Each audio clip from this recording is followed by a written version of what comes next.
100 কোটি টাকার mega project. কার হাতে যাবে শালিমার ফিল্টার্স কোম্পানির ভাগ্য?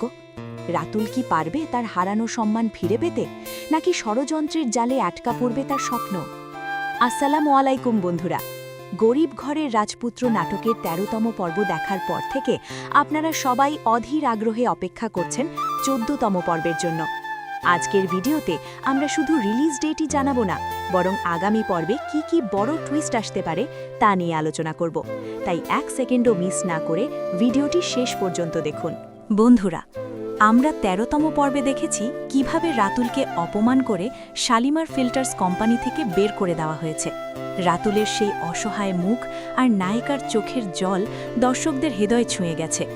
একদিকে কর্পোরেট পলিটিক্স আর অন্যদিকে ভালোবাসার টানাপড়েন, সব মিলিয়ে নাটকটি এখন অনন্য এক উচ্চতায়। রাতুলকে যখন ঘাড় ধাক্কা দিয়ে বের করা হচ্ছিল, তখন কি আপনাদেরও মনে হয়নি যে এবার রাতুলের পক্ষ থেকে বড় কোনো প্রতিশোধ আসা উচিত? যারা এই আবেগঘন পর্বটি মিস করেছেন তারা এক্ষুনি ডেসক্রিপশন বক্সের লিঙ্ক থেকে দেখে নিতে পারেন। এখন সবার মনে একটাই প্রশ্ন, ১৪তম পর্বে কি হতে যাচ্ছে? আমাদের ধারণা অনুযায়ী ১৪তম পর্বে রাতুল আর সেই আগের নরম মনের মানুষ থাকবে না। সে হয়তো নতুন কোনো আইডেন্টিটি বা শক্ত কোনো পরিকল্পনা নিয়ে ফিরে আসবে। এছাড়া শালিমার ফিল্টার্স কোম্পানির ভেতরের কোনো গোপন শত্রু কি রাতুলকে সাহায্য করবে, নাকি রাতু নিজেই নিজের যোগ্যতা প্রমাণ করে ১০০ কোটি টাকার প্রজেক্ট ছিনিয়ে নেবে? নাটকের বর্তমান মোড় বলছে সামনের পর্বটি হতে চলেছে অ্যাকশন, ইমোশন এবং বুদ্ধির লড়াইয়ের এক সংমিশ্রণ। বন্ধুরা, আপনারা কে কোন জেলা বা কোন দেশ থেকে আমাদের এই ভিডিওটি দেখছেন তা কমেন্টে জানাতে ভুলবেন না।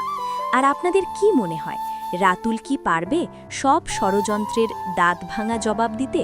আপনার মূল্যবান মতামত আমাদের কমেন্টে লিখুন, কারণ আপনাদের মতামত আমাদের পরবর্তী ভিডিওর অনুপ্রেরণা। আর অপেক্ষা নয়, গরিব ঘরের রাজপুত্র নাটকের দুর্দান্ত ১৪তম পর্বটি মুক্তি পাচ্ছে আগামী মঙ্গলবার ঠিক দুপুর ১২টায়। মনে রাখবেন, শুধুমাত্র কাহো হিম KAHOHIM অফিসিয়াল ইউটিউব চ্যানেলে এটি দেখতে পাবেন।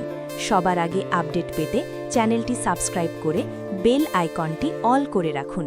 ভিডিওটি ভালো লাগলে লাইক ও শেয়ার করুন। দেখা হচ্ছে ১৪তম পর্বের পর নতুন কোনো রহস্যময় আপডেট নিয়ে। ততক্ষণ ভালো থাকুন, সুস্থ থাকুন। আল্লাহ হাফিজ।